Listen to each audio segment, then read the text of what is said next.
Well, hello everybody, and welcome back to my channel, Trek Mission Log.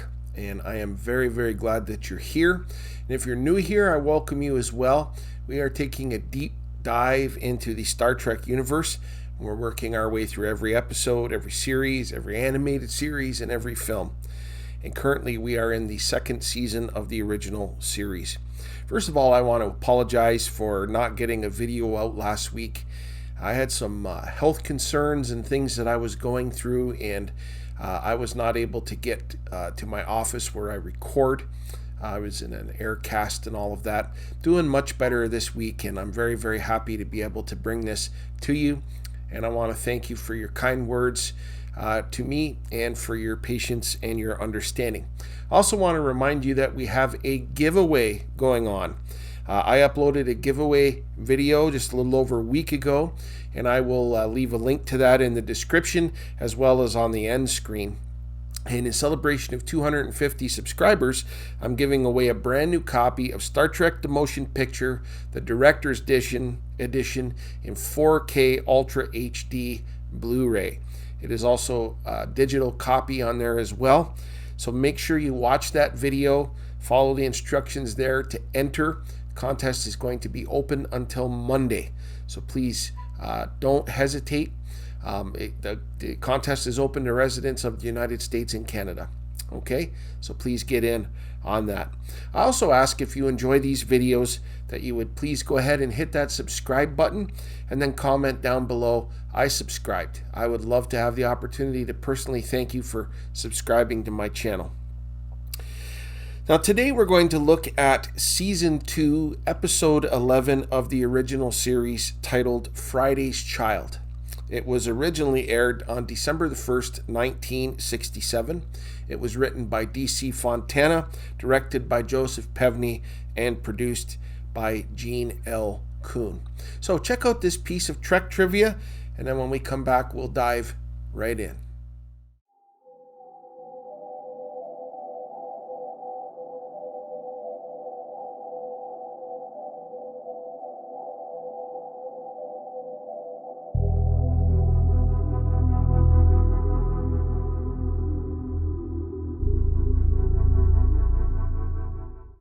As the USS Enterprise approaches the planet Capellas IV, the senior staff minus Sulu are at a conference table while McCoy is telling them that the planet's inhabitants are tall. Some of them are taller than 7 feet. McCoy had been stationed on this planet some time ago for a few months, and the Enterprise is on a mission to get the Capellans to sign a mining agreement, a mining treaty. Kirk leaves Scotty in command of the Enterprise and reminds him that Klingons have been spotted in the area, so tread carefully. Meanwhile, Kirk, Spock, McCoy, and a security guard have beamed down. And when the Capellans meet them, we see that there is a Klingon among them. Now, the guard saw the Klingon, and so instinctively he went to attack him, and he was killed by one of the tribe's warriors. Another red shirt gone. We then fade to the title sequence.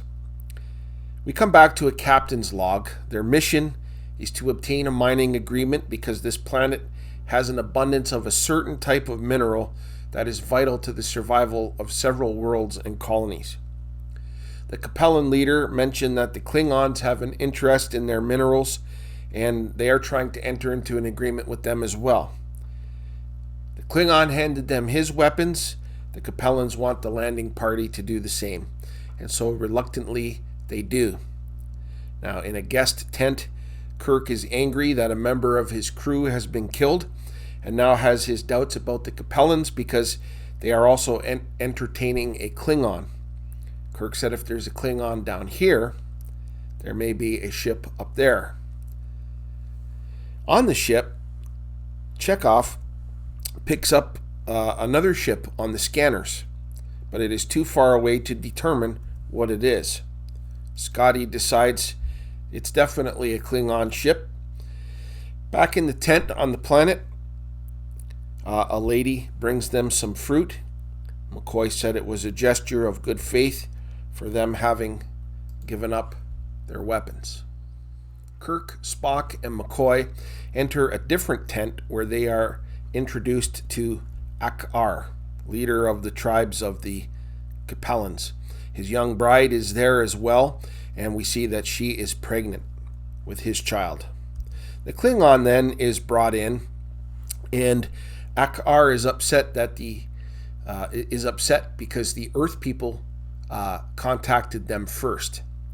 The Klingon said that the Earth people bargain with things like medicine for the sick. Klingons believe that the sick should die so that the strong can survive. Kirk said that the Klingon Empire is made up of worlds that they have conquered. If they side with the Federation, their planet will always be theirs. Kirk asked for their communicators.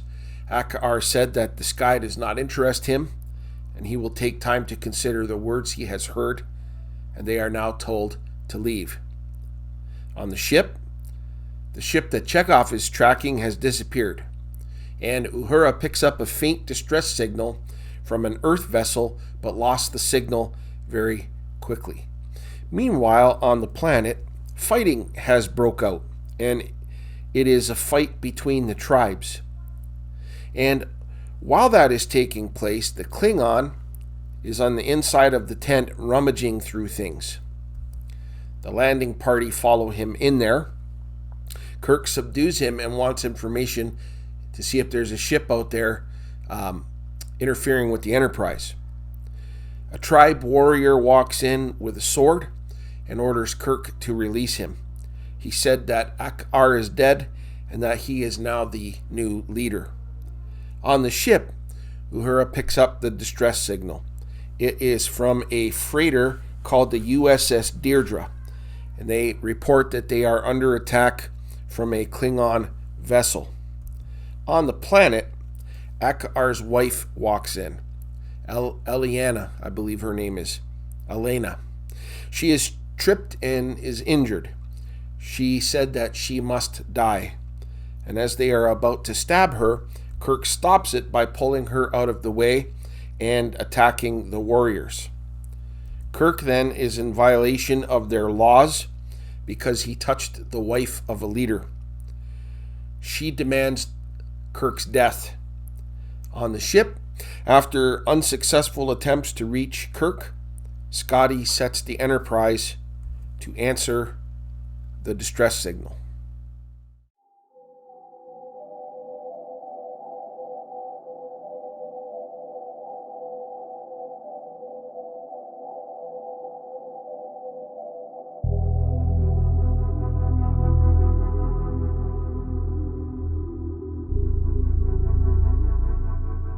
On the planet, Kirk and Spock have said that the Enterprise has not sent a party to look for them, so something up there must be keeping them busy. McCoy said that he's going to affix Ak-Ar's wife's arm since he can't be killed for touching her twice. Kirk said, "Good idea, Bones," and Spock hastily agrees. Now, as he does, Kirk and Spock go medieval on the tribal warriors. And after a very long time between episodes, we see a very powerful Shatner chop. Kirk asks the lady if she prefers to die instead of live, and he said that he thinks he could get her safely to his ship. She said to live is desirable. They sneak away from the encampment and manage to retrieve their communicators in the process. Now, the Enterprise makes their way to the last known location of the freighter, but there's no sign of them. No traces of plasma, no ion particles, no debris, not anything. Back on the planet, the landing party are now walking through the hills. We also find out that Elena, Ak-Ar's wife, hates the unborn child that she is carrying. She tells McCoy to not touch her, and he yells at her that he is a doctor and it is his duty to look after the sick and the injured. She now shows him her arm. As Kirk takes a look around, he notices that the tribe warriors are heading their way. They have no weapons other than the swords that they took. McCoy was checking the status of Elena's baby. By touching her belly, she slaps him twice, and then he slapped her back. And his show of force appealed to her. He told her that her baby could come at any moment, and then she affectionately put her hand on his and is now completely taken with him. Now, Kirk and Spock talk strategy. Kirk asked if Spock could rig a sonic disruption between their two communicators, and so they go to set that up. And as the tribe's warriors approach, they turn on the sonic vibration, and as it erupts, rocks fly everywhere, causing injury and causing the tribesmen to run for shelter. The Klingon finds a phaser, and then he kills one of the warriors. The warriors are now searching for the landing party. They try to get Akar's wife into a cave, but she refuses to allow Kirk and Spock to help, only McCoy. And it's at this point that he delivers one of his great lines, "I'm a doctor, not an escalator." On the ship, they marvel how the ship they're trying to rescue has disappeared. Scotty ordered the distress call replayed, and Scotty picked up on something and how they called directly for the Enterprise in their distress signal rather than a general SOS. They were diverted from the planet by the Klingons. Meanwhile, Akar's wife is now in labor. Kirk and Spock look for something that they can use as weapons, and McCoy is trying to get her to want her baby. He says to her, "Say to yourself, the child is mine." And she misunderstands and says, "Okay, the child is yours." Now, Kirk and Spock were able to fashion bow and arrows. And then all of a sudden they hear a baby crying. Akar's wife gave birth. McCoy shows the baby to Kirk. And then she says, "McCoy, please bring our child to me." Kirk and Spock look puzzled. On the ship, they are still not picking up anything on the scanners, and so Scotty makes the decision to head back warp factor 5. Another distress call comes in, and Scotty orders everybody to ignore it. Now on the planet, McCoy fell asleep, and Akar's wife picks up a rock and smashes him over the head with it. She then leaves the cave.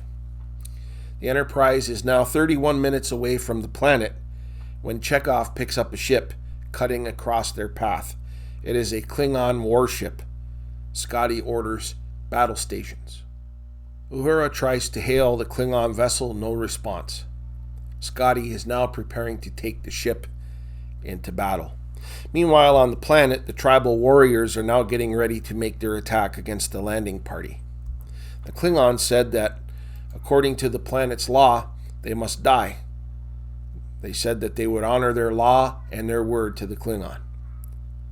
Akar's wife then meets the people. She said the baby is dead and that she killed the Earthmen. The Klingon doubts her and runs off to verify her story. Kirk fires an arrow and hits the Klingon in the leg. The Klingon then fires the phaser he took at them. Spock and Kirk are okay. While they regroup, a warrior catches up with the Klingon, and the Klingon kills him with the phaser. Kirk then says to Spock, "There's only one thing I want, and it's that Klingon." Now, the new tribe leader told Akar's wife that he gives her her life back and that his is forfeit. He prepares to go to battle against the Klingon. He calls him out, and the Klingon kills him as well with the phaser. Another warrior then hurls a knife at the Klingon and kills him. Kirk and Spock come down to meet the tribal warriors, and just then, Scotty and a team of security officers show up. Scotty orders them to drop their weapons. McCoy brings out the baby and hands it back to the mother. Everyone then beams back up to the ship. On the bridge, Kirk tells Uhura to send a message to Starfleet that a mining agreement had been reached. McCoy said the child was named Leonard James Akar, and Spock looked dismayed. And after McCoy and Kirk share a laugh, the Enterprise sails away to her next mission.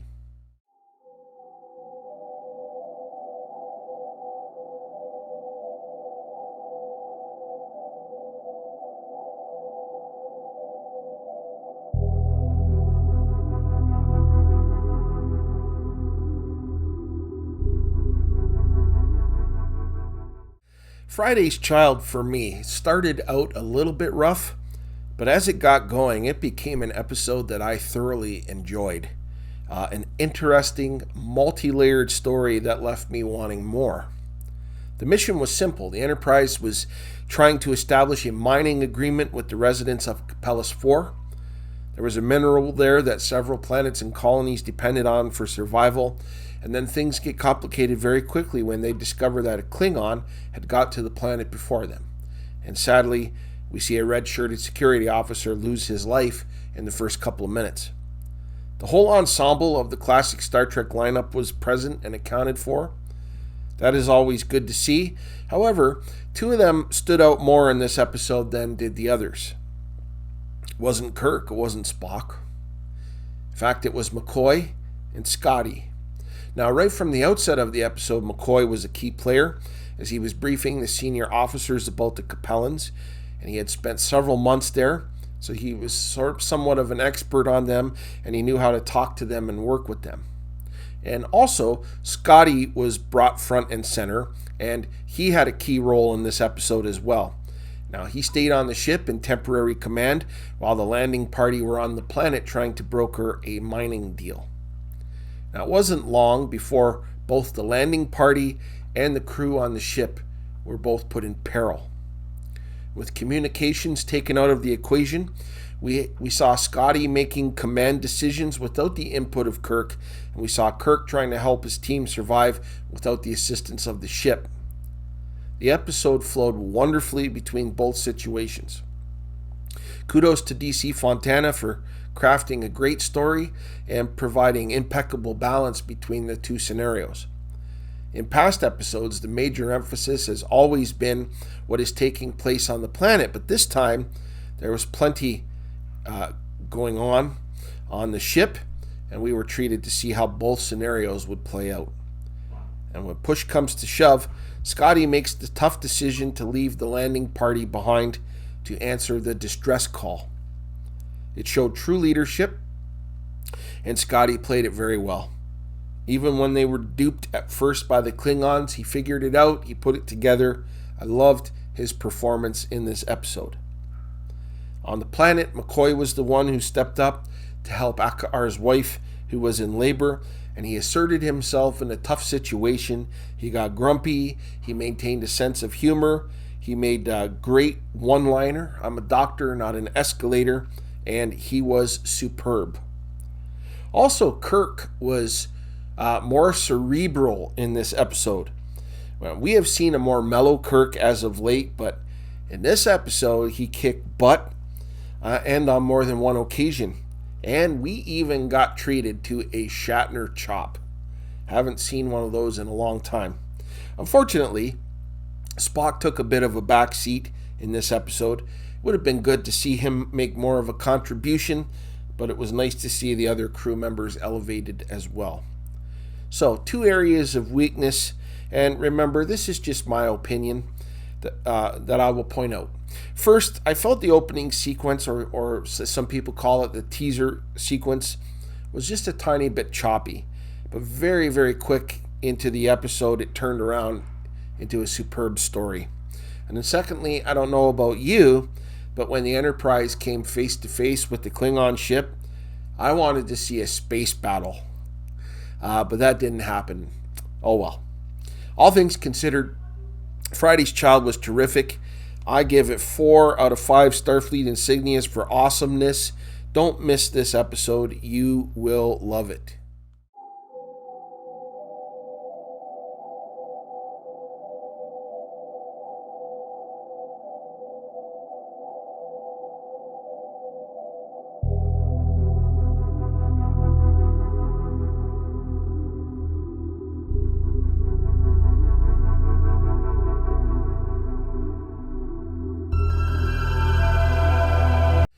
that wraps up this week's edition of Trek Mission Log.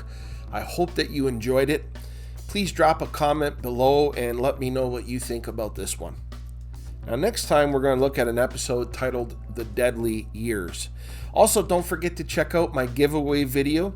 I'm going to link it here, and it certainly is not too late to get in on it. The winner is going to be announced on Monday, and that's also when I will be doing the draw. So make sure you watch that and enter it. Until we meet again, my friends, live long and prosper.